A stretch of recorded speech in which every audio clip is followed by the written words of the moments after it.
Né?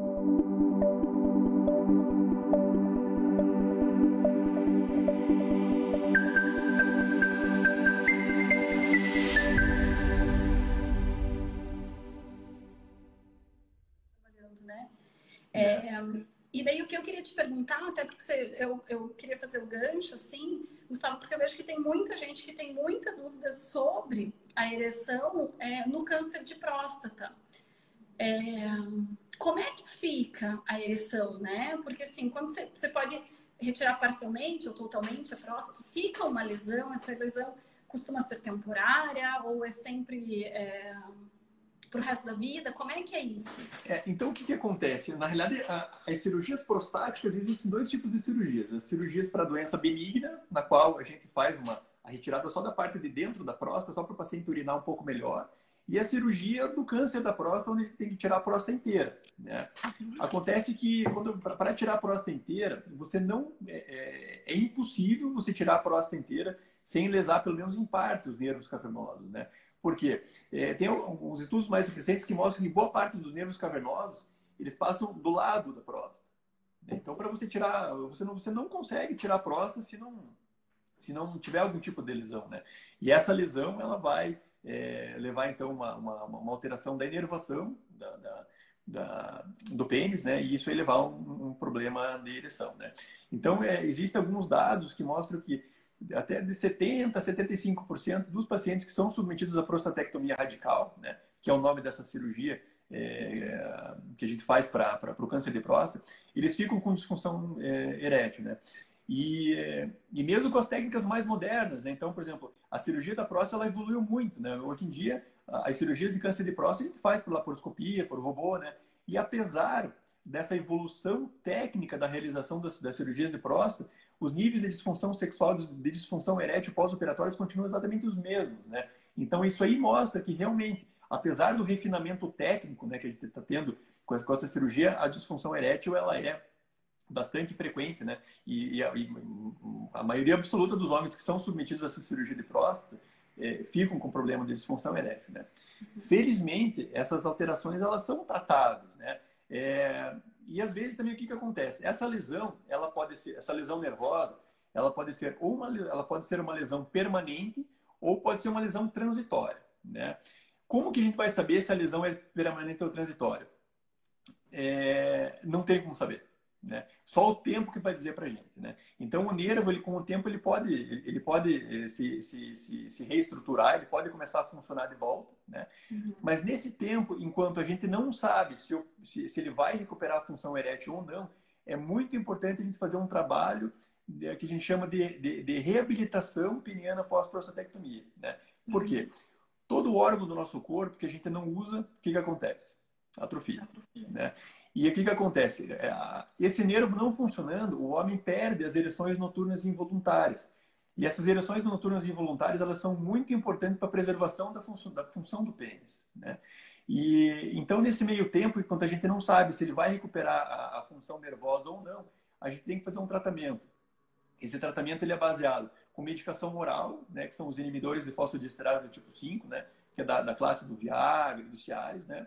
A gente tem que fazer algumas medicações para induzir a ereção. Essas medicações elas podem ser ou um gelzinho uretral ou então uma injeção no pênis, né, que são as drogas intracavernosas. E também recomenda-se que faça um tratamento com bomba a vácuo. Né? Tudo isso no sentido de tentar fazer com que o pênis não atrofie, que ele não encolha e ele continue saudável. Para quê? Para eventualmente, se esse nervo voltar a funcionar, ele encontrar um pênis saudável, né, e esse paciente poder recuperar a função erétil talvez não que ele tinha antes da cirurgia, né, mas que ele consiga recuperar algum grau de função erétil. Né? E aí, depois de 1 ano, 2 anos, que é quando a gente vai saber se o nervo vai funcionar ou não de volta, aí a gente está autorizado a propor um tratamento definitivo, que é ou então manter as medicações injetáveis sob demanda, então o paciente vai usar só quando for ter a relação, ou então fazer um implante peniano, uma prótese. Né? Gustavo, você acaba indicando fisioterapeuta pélvica também nesses casos? Cada vez mais. Então a gente sabe que trabalhar essa parte de musculatura pélvica é extremamente importante na tentativa da drenagem venosa. Né? Então, parte desses músculos aí são responsáveis pela parte da drenagem venosa, né? E da parte do tônus muscular, né? Isso é importante, né? E o bastante importante também é o seguinte, boa parte dos fisioterapeutas, eles acabam trabalhando bastante com bomba vácuo, né? E uma das coisas mais importantes aí na aderência do paciente à bomba vácuo é saber usar a bomba vácuo, né? Então, os fisioterapeutas, eles fazem esse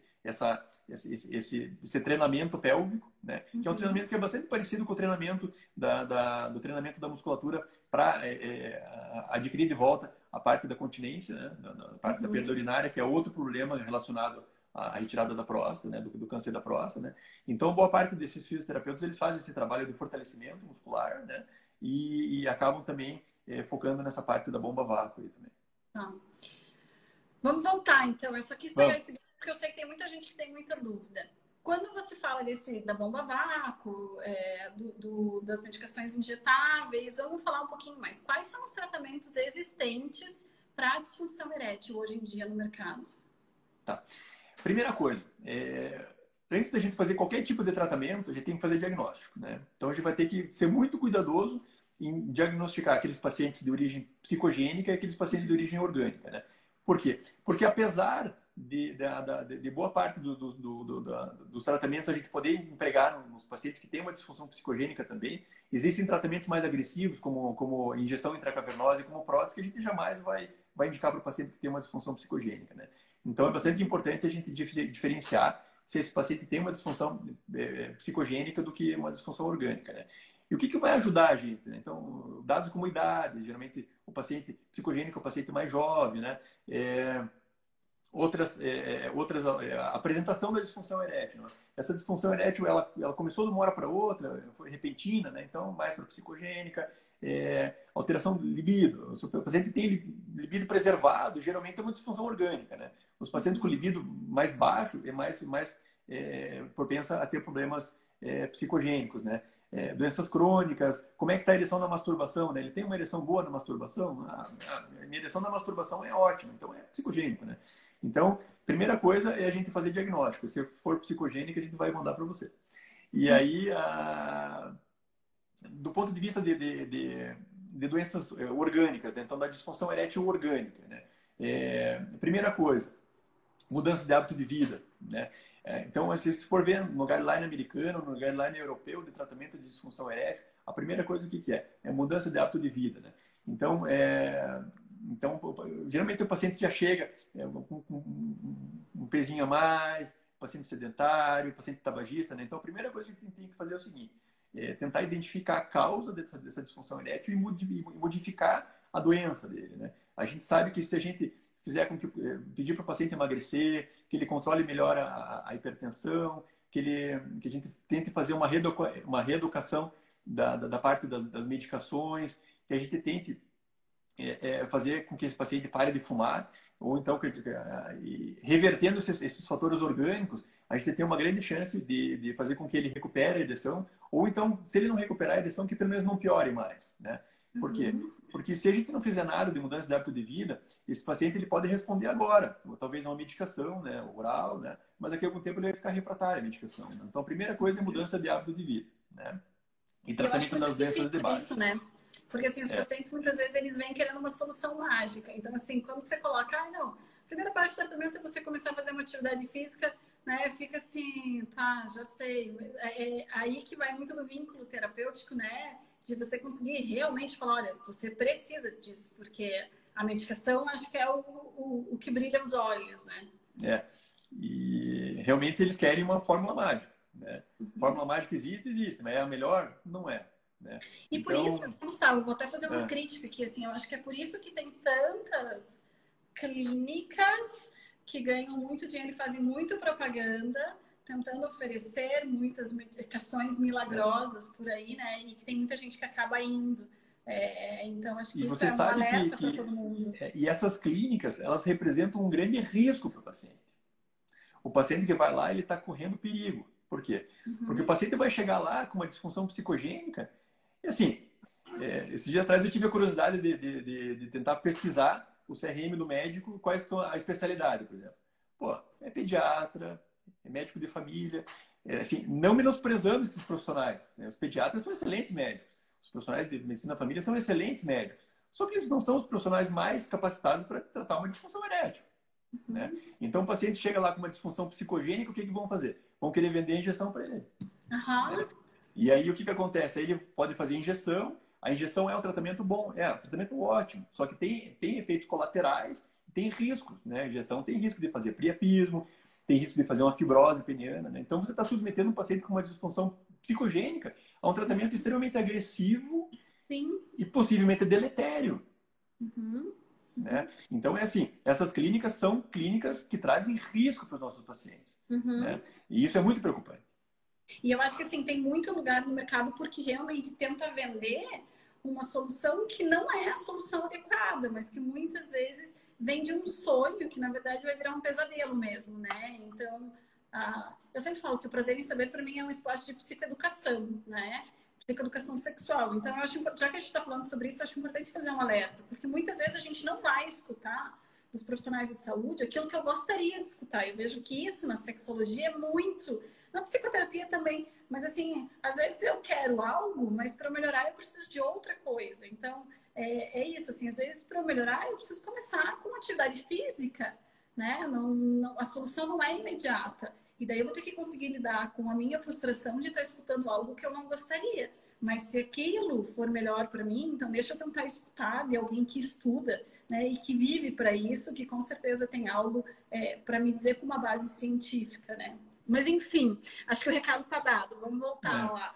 Então, naqueles pacientes que têm a disfunção erétil, então que a gente tentou modificar o hábito de vida, que a gente tentou controlar tudo que a gente sabe que tem que fazer, mas 90% não faz, né? O que a gente pode fazer? Né?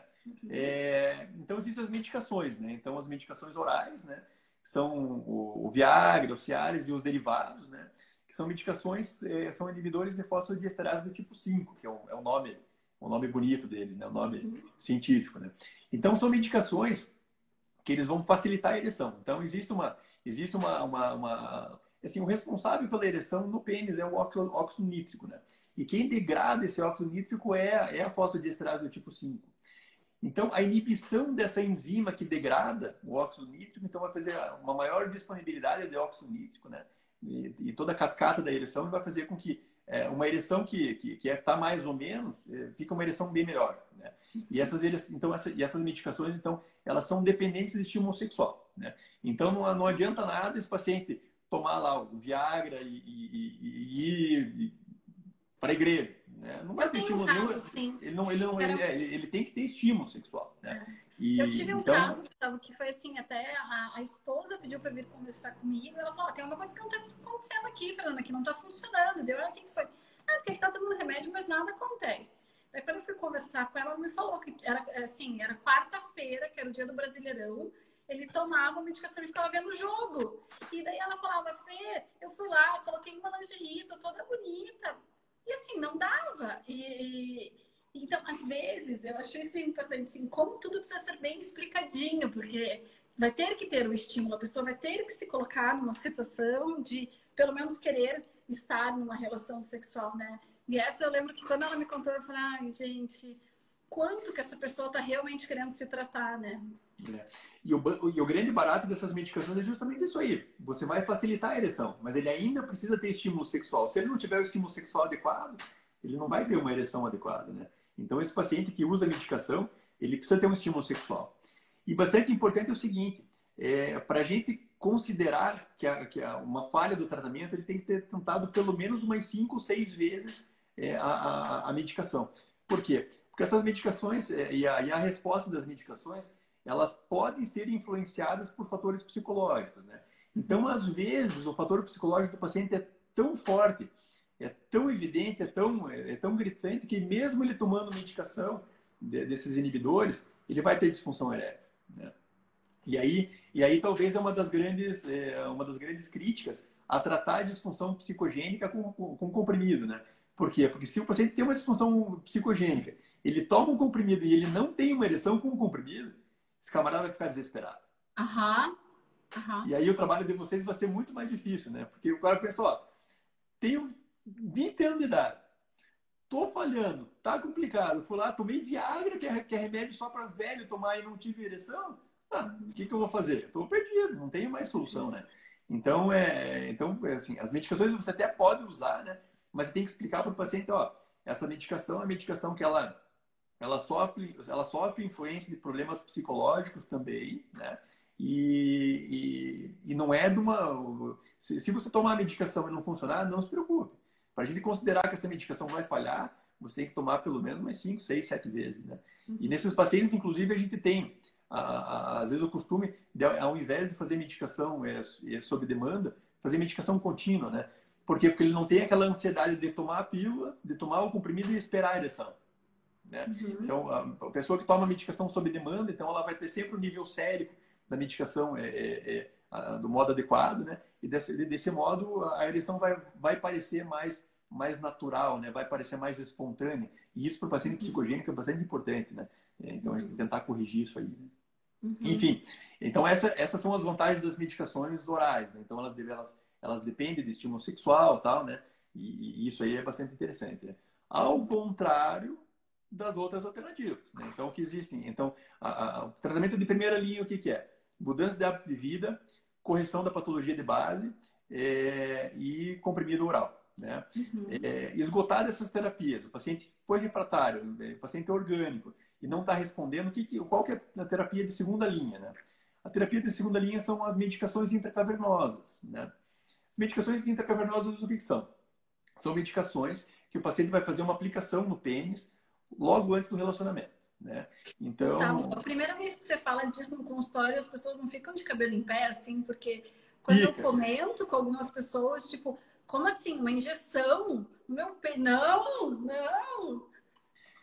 Por isso que eu adoro quando o paciente candidato de injeção intracavernosa, o paciente é diabético e insulino dependente. Por quê? Porque ele já faz injeção nele todo dia. Então ele só vai trocar o local da aplicação. Né? E é assim... E essa é uma grande questão também. Na minha opinião, quem trata disfunção erétil com medicação intracavernosa tem que ser o urologista especialista nessa parte. Por quê? Porque não é tão simples assim. Por exemplo, você pega, você passa o comprimido para o paciente vai tomar o comprimido e está resolvido. Né? Demanda de treinamento. Né? Então, o paciente ele tem que aprender a fazer aplicação. Né? Então, a primeira aplicação ele tem que fazer no consultório, a segunda aplicação ele tem que fazer no consultório, a terceira aplicação no consultório. Por quê? Porque a principal causa da medicação não funcionar, o que é? É erro na aplicação. Né? Então, 95% dos pacientes que vêm aqui falam, eu já usei isso aí, mas não resolveu, tal. Então, vamos fazer o seguinte, vem aqui, você vai me mostrar como é que você fez a aplicação e nós vamos ver o que está acontecendo. Né? Então, assim, tem vários fatores. Então, tem qual que é a seringa, qual que é o tamanho da agulha, local da aplicação. E é assim, a pessoa que não faz uma aplicação do modo adequado também está correndo um risco de fazer fibrose peniana, sabe? Então, assim, quem lida com isso aí também tem que ser um médico especialista nisso aí. Por quê? Para fazer no modo adequado. Porque se você faz de qualquer jeito, você vai estar só queimando aquela etapa, né? Então, o paciente que poderia muito bem estar adaptado à medicação intracavernosa vai se achar, não, esse paciente também não respondeu à medicação intracavernosa, a única coisa que vai responder é a prótese. E a gente indica a prótese, sendo que ele poderia ter sido tratado no modo adequado com medicação intracavernosa, que é um tratamento muito bom. Né? A medicação intracavernosa, assim, o Coutinho adora a medicação intracavernosa. Né? E por quê? Porque o tratamento que é muito bom, um tratamento que funciona muito bem. Né? Então, mas e qual que é, assim, vamos explicar para as pessoas que né, estão escutando essa primeira vez isso, injetável no pênis. É na cabeça do pênis, é no corpo do pênis, é mais na base? Qual que é o tamanho dessa agulha? Né? Então, o que acontece? O pênis, ele é dividido em três partes, né? Então, os corpos cavernosos, que são 2 cilindros, né? Então, aqui, ó. Tô parecendo o Ivan aqui, ó. Então esse aqui é o pênis. Tá? Então, os corpos cavernosos, assim, não se assuste, esse pênis aqui não é do tamanho normal, ele é bem maior do que, né? Então, o pessoal vai achar, o meu pênis tá pequeno, tal. Não, isso aqui é negócio que é grande, tá? E o pessoal, quem tem pênis maior também vai falar, esse médico aí, né? Esse pequenininho. Né? Então, são os corpos cavernosos que eles são na parte das laterais do pênis. Né? Então, aqui está a cabeça, aqui está a cabeça e aqui é a lateral. Né? Então, essa aplicação ela tem que ser feita nas laterais do pênis. Na lateral. Tá? Não é na cabeça, não pode aplicar na parte de cima, porque aqui tem o feixe nervoso dorsal, e não pode aplicar na parte de baixo, que tem a uretra. Né? O que acontece se aplicar na uretra? Não acontece nada. Esse é o problema. O que acontece se aplicar na glande? Não acontece nada. Esse é o problema. O que acontece se aplicar no feixe? Pode fazer fibrose do feixe. Isso aqui, fazendo fibrose do feixe, vai fazer uma curvatura. Curvatura. Né? Então, o paciente vai fazer uma aplicação nessa parte da lateral. Sempre fugindo das veiazinhas. Né? Tá? E como é que é feita essa aplicação? Né? Essa aplicação é feita com essa agulhazinha de insulina aqui. Tá? Então, são medicações, né? Ó, você consegue ver o tamanho dessa agulha? Agora, me aproximando, eu vi. É bem pequititica. Eu nunca tinha visto, gente, essa agulha. Não, isso aqui é praticamente indolor. Isso aqui o paciente faz a aplicação, não sente nada. Né? Mas não tem gente que fala assim, não sente nada porque não é no teu? Da primeira vez que você estava explicando isso, professor. Na primeira vez até eles falam, depois que eles estão acostumados a fazer a aplicação, eles vêm aqui, doutor, mas não dói nada mesmo, né? Então o que acontece? A medicação ela vem num frasquinho, assim. Então a gente vai pegar a medicação do frasquinho, né? Essa medicação a gente começa com uma dose bem pequena e ele vai fazer então essa aplicação na regiãozinha da lateral aqui, né? Então ele vai fazer uma aplicaçãozinha na lateral. Gente, por parte da veia, faz a aplicação e então pega eu fico lá. imaginando a primeira vez o receio que deve dar, assim, para alguns homens. Aqui faz a aplicação. Mas a primeira vez que o paciente faz a medicação aqui no consultório é a vez mais fantástica. Por quê? Porque ele está um tempão sem conseguir ter uma ereção de qualidade. Você faz a aplicação para ele e o paciente, sabe, a gente não pode filmar a expressão de felicidade, logicamente, né? Mas assim, você não acredita a felicidade que esses pacientes ficam depois de você empregar uma terapia do modo adequado e você mostrar para ele que ele pode ter um relacionamento de volta, né? E é assim, você fala, porque medo da aplicação e tal. Existem alguns dispositivos, que é um negócio chamado esse aqui, ó, Inject Easy. Tá? Esse dispositivo aqui, eu não sei porque ele não tem para vender no Brasil, né? Eu acho que sim, eu acho que tem gente que tem interesse financeiro por conta disso aí que não deixa vender.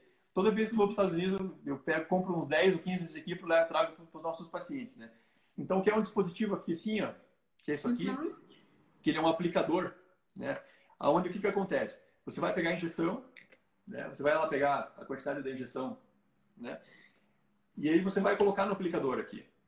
Ele tem uma travinha. Nossa, que legal. E aí trava. E tá vendo que aqui não aparece nada. Tá? E aí ele vai pegar, ele vai colocar o pênis do lado aqui, né? E vai pressionar isso aqui. E vai fazer a injeção. Né? Então o que acontece? Olha lá, ó a injeçãozinha. Tá vendo? Tá vendo? Consegue ver a agulhazinha? Sim. Então o que acontece? Então aqui quando ele tá armado, tá assim, a pessoa encosta, dispara e faz a injeção. E isso aqui, o que acontece? A pessoa não vai ficar se injetando nela, né? E ela, lógico, ela vai injetar nela, mas não tem aquele negócio de ver a agulha entrando, né? Assim, digamos, é uma injeção super rápida, né? Então isso aí acaba ajudando na aplicação. Nossa, isso me lembrou daquelas vacinas de quando eu era criança, que era tipo... As pistolas. É uma pistola isso aqui. Sim, né? Muito legal. Então, nunca tinha visto então isso. toda vez que eu vou para os Estados Unidos, eu trago uns aplicadores desse aqui para dar para os pacientes. E é caro lá? E aí, o que acontece? O mais legal é o seguinte: esse pessoal ele leva o aplicador para casa e aí eles usam o aplicador lá por um mês, 2 meses e tal. Depois eles trazem, doutor, vim trazer o aplicador de volta porque não estou precisando usar mais. Ele perde o medo da aplicação, né? E perdendo o medo da aplicação, ele faz a aplicação tranquilamente, né? A única coisa chata de boa parte dessas medicações é que essas medicações elas precisam ser conservadas em geladeira, sabe? E existem também uns estojinhos para carregar para cima e para baixo e tal, né? Por exemplo, vai com a esposa ou com a namorada para um motel, alguma coisa assim, né? Em vez de levar o isoporzinho, dá para levar o estojinho térmico. Né? Então, essas medicações aí são medicações super efetivas, né? Então, assim, respondem mais de 70%, 75% das vezes, né? E o grande legal dessas medicações é o seguinte: a ereção da aplicação é uma ereção que é exatamente igual a uma ereção normal. O pênis fica túrgido, a glande fica túrgida, o pênis engrossa de tamanho. Né? Então, é assim, a mulher que está tendo um relacionamento com o homem que fez uma aplicação, ela não consegue identificar se aquela ereção é uma ereção natural, se é uma ereção que ele tomou Viagra ou se é uma ereção que ele fez a injeção. É exatamente igual. Né? Ao contrário da prótese, que é a terceira linha de tratamento. né? Só deixa eu te fazer duas perguntas antes. Como que é o nome desse aplicador? Inject Easy. Tá.